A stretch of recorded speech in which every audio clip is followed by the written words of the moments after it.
The Fighting Philadelphians, one man's lonely battle to save a generation. According to the FBI, violent crime decreased in most of the country last year. Murder, aggravated assault, forcible rape, all down, all over, almost. In the Northeast, the numbers have steadily climbed. So in Philadelphia, Imam Suetwedien Muhammad is hitting back. With the help of a lot of kids, his faith, and a gym, where Dan Lothian found this unexpected story. On Philadelphia's rough and tumble north side, violence like Sunset is routine. Around here, like, it's not even safe to walk up the street. Abandoned houses share the same zip code with makeshift memorials to the victims, often young men caught up in events they can't anticipate or escape.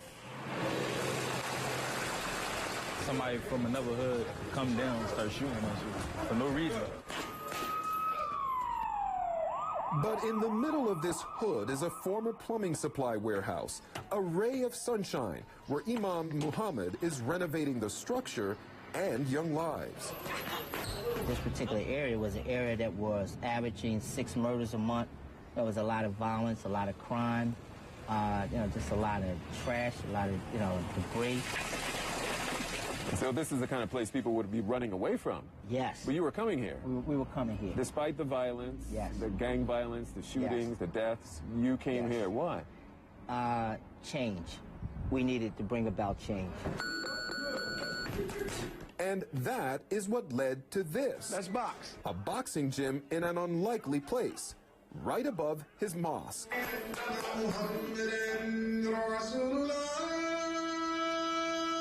Prayers and punches. Once a promising amateur boxer himself, Imam Muhammad had 96 fights, winning the vast majority, before hanging up his gloves and using his hands to start building a dream.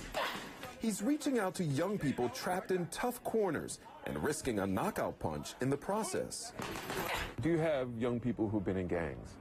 Yes. Young people who've been obviously involved in violence? Yes.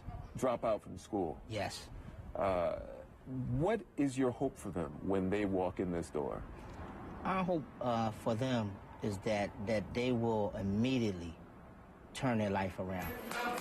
Here you go.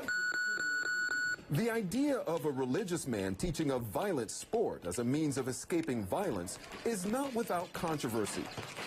It's so unusual that we come under a lot of fire from even a lot of Muslims. Muslims will say, well, there's some that think Muslims aren't supposed to engage in boxing. I think that one of the greatest boxers of all time was Muhammad Ali, who the gym is named after. Myself, I was a boxer for 18 years. It kept me out of a lot of trouble, kept me off of the streets, kept me focused, gave me the discipline, and I think that's all we're really trying to offer. The gym was actually an afterthought. The mosque's 500 members acquired the old warehouse 10 years ago and converted it into a worship space. Problem was, they needed only a fraction of the 50,000 square feet. Now I'm smelling something down this hallway. So today, it also holds a deli, a small restaurant, a barber school, beauty salon, and an office for the Muslim League of Voters. Is this part of the whole overall strategy that you bring people in and you keep them here? They don't have to leave to go get lunch? They don't have to leave to go get lunch. I mean, we come in, just like a lot of times we go to meetings and we may meet at a restaurant or something. Someone can come in. They can get them something to eat. They can sit there. They can have a meeting, whatever they're doing or do their work. The mosque holds ghosts as well, of the great fighters who have emerged from the hard streets ever since the 1800s.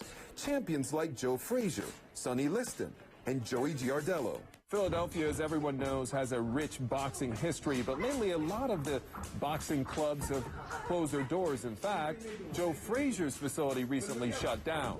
So this is one of those unique places where young people from the inner city can come here and train for free. So they come. Muslims, Christians, those with no faith at all are welcome every day to trade the real violence of the streets for a discipline with a lot of street cred. and the shelter of a caring community. I'd rather be here than standing outside because this neighborhood is like, you know how Philly is, crime rate and everything. So if I can avoid getting shot at or fighting, yeah, I'll do that any time of the day. Be smart. Let's go. And Imam Muhammad hopes through the discipline, the shared responsibility, the respect for their opponents, they are taking something else away.